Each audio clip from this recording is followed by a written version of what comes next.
Faqad arafa rabbah. Itu aduh, dalam banget dan sangat menginspirasi gitu, mengenal diri, mengenal Tuhan. Nah, pertanyaannya berkaitan sama apa yang udah kita bahas, peran, Gus. Oke. Saya tuh selalu dapat gambaran bahwa Tuhan itu bikin panggung sandiwara. Dan di dalam panggung sandiwara ini perlu aktor sama aktrisnya untuk memerankan. Betul ya? Oke. Pertanyaannya, kita kan nggak minta untuk dipilih, Gus. Tiba-tiba ada ya. Dan jangan-jangan saya nggak tahu nih mau memerankan apa dalam panggung sandiwara Tuhan ini gitu. Gimana tuh? Pernah suatu ketika saya bertanya kepada, anggaplah Sidul. Nonton ya sinetron Sidul ya. Siapa namamu? Sidul.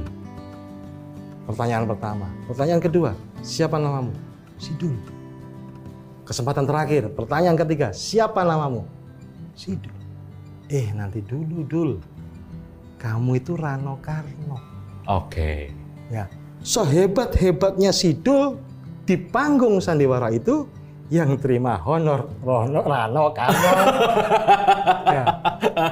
Sehebat apapun Sidul di panggung itu, yang menerima piala citra Rano Karno. Oke. Bahkan mohon maaf, andai pun ada scene, ada adegan Sidul membunuh siapa gitu ya, Sidulnya di penjara, Rano Karno yang ngobrol sama sutradara. Keren lu adegan tusuk tadi. Itu bisa luas sekali nanti. Di mana tempatnya pahala dan dosa kalau begitu. Nah, sekarang saya akan bertanya kepadamu, siapa dirimu? Jangan-jangan engkau sudah melupakan atau bahkan lupa akut tentang kesejatian. Aku sangka aku Chandra Malik. Padahal aku memerankan Chandra Malik. Jadi ini peran nih. Iya. Oke. Jadi kalau aku sampai bohong, sombong, kan acting aja. Oke. Nah, mengetahui peran menjadi penting. Kadang-kadang tapi ada dalam 1-2 scene cameo. Menjadi dirinya sendiri. Iya. Wah, itu pasti seorang aktor besar yang sudah melampaui keaktorannya. Sehingga dipercaya oleh sang sutradara, udahlah jadi diri sendiri. Dan bukankah jadi diri sendiri itu adalah cita-cita kita sebagai manusia? Menjadi diri sendiri. Temukan diri sendiri. Dan lain sebagainya. Maka selama engkau belum mengenal dirimu sendiri, jangan-jangan kamu sudah merasa hebat padahal cuma figuran. Ekstras doang. Tetap kuncinya pada mengenal diri. Baru kita tahu peran kita apa. Berbicara masalah Sidul nih, Gus. Rano Karno bisa lupa loh kalau dia dirinya Rano Karno karena terlalu menghayati Sidulnya. Bener nggak? Iya. Yang kemana-mana jadi ngerasa bahwa gua Sidul nih. Lupa ke Rano Karnoannya. Gimana tuh, Gus? Rieke Diah Pitaloka. Main apa dia tuh yang Neng? Iya. Apa Bajai Bajuri ya? Pintar banget loh, orang itu cerdas loh. Tapi kalau kita lihat dia terlanjur jadi oneng. Dia masuknya terlalu dalam sehingga kemudian mungkin dia tidak bisa keluar atau orang yang menonton sudah hanyut pada peran yang dia tampilkan. Maka kita pun perlu menjaga jarak terhadap peran kita. Menjaga jarak. Jangan 24 jam jadi Chandra Malik. Ada waktu-waktu tertentu yang aku harus melepas ke Chandra Malikanku. Contohnya, mau contoh nggak? Nambah berarti kita. Sholat. Ketika kamu sholat, pasang niat, ada sebut namamu? Oh iya, nggak ada. Usolli fardhu subhi. Nggak ada nama-nama. Nah, ketika kamu puasa, iya, nama itu semakut. Nggak ada nama, lepas semuanya. Termasuk umroh, haji dan seterusnya ya? Yes. Iya. Jadi kamu tidak harus menjadi Abu Marlo 24 jam. Abu Marlo itu peran dalam hidup. Sekarang yang banyak pertanyaan, Gus ya. Misal, anak muda yang baru lulus kuliah yang mungkin dia nggak tahu mau kemana. Pertanyaannya simpel, passion saya tuh apa sih? Passion. Apa ya? Kapabilitas. Saya tuh harus ngerjain apa? Karena gini, Gus. Lebih dari 80% orang yang masuk kuliah salah jurusan. Jadi nggak sesuai sama passion ya. Dan jurusannya apa, kerjanya di mana juga sama gitu ya intinya. Pertanyaannya adalah pengenalan diri untuk mengenal passion tuh gimana prosesnya, Gus? Dulu kuliah apa? MBA, ITB. Ada hubungannya dengan yang kita lakukan sekarang? Saya kuliah S1 Ekonomi, MBA ITB jadi pesulap, Gus. Nggak nyambung. Kamu ngomongin diri sendiri. Kan paling enak nanya dari pertanyaan sendiri ya. Iya. Itu bisa di-track sebenarnya kita harus melakukan apa, peranku apa. Kalau kita bicara soal dari sisi kemanusiaan ya, tidak pernah lepas buah jatuh tidak jauh dari pohon. Itu rumus yang luar biasa. Ya, tidak pernah lepas itu. Maka bisa di-track dari atasmu. Genetiknya ada di tubuh spiritualmu. Ya. Maka akan ada kecenderungan passionmu itu ke arah mana, itu sudah ditentukan dari perjalanan panjang keleluhuran kita. Leluhur disebut leluhur karena luhur. Sudah pasti beliau-beliau ini luhur. Saya kalau enggak, kamu belum tentu luhur. Saya membatasi diri ya. Tapi akan jadi leluhur kan buat berikutnya. Itulah persoalannya.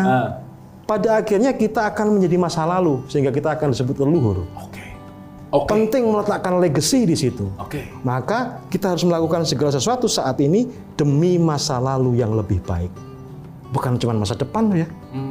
Ya. Kita belum tentu sampai masa depan. Tapi hari ini kita bisa jadi masa lalu. Ya, maka demi masa lalu yang lebih baik. Track record dari leluhurmu. Ya. Seringkali kita keluar rel. Ya. Tapi belum tentu tidak ada jalan kembali. Nah, contoh ya orang tuamu pedagang, genmu pasti pedagang. Nyaris pasti anggaplah gitu. Orang tuamu pendakwah, genetikanya pendakwah, public speakingnya pasti bagus.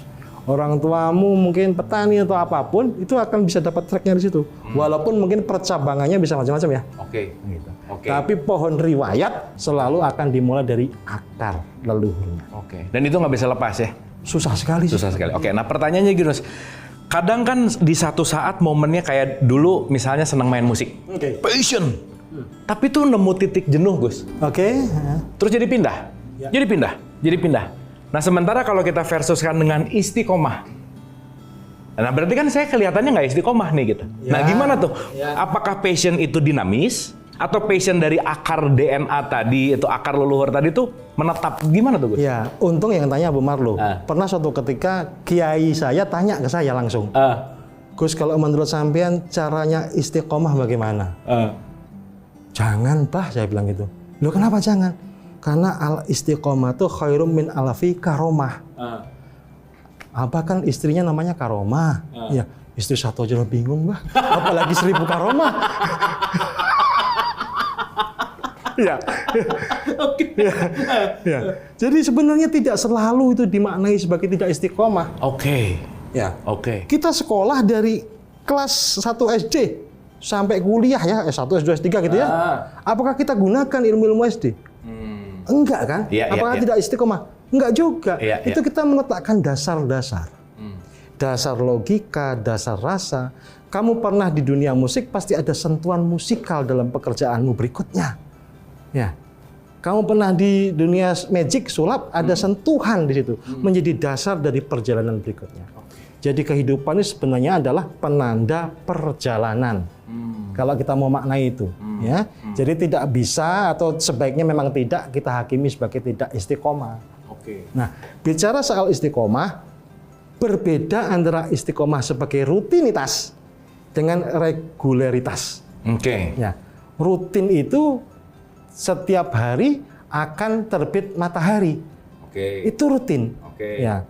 Reguler itu matahari terbit tidak pernah disertai pagi yang sama. Paginya akan selalu berbeda. Maka istiqomah harus sesuatu yang menumbuhkan, mengembangkan diri. Ya. Pada akhirnya akan berlaku rumusnya Kanjeng Nabi bahwa hari ini harus lebih baik daripada hari kemarin.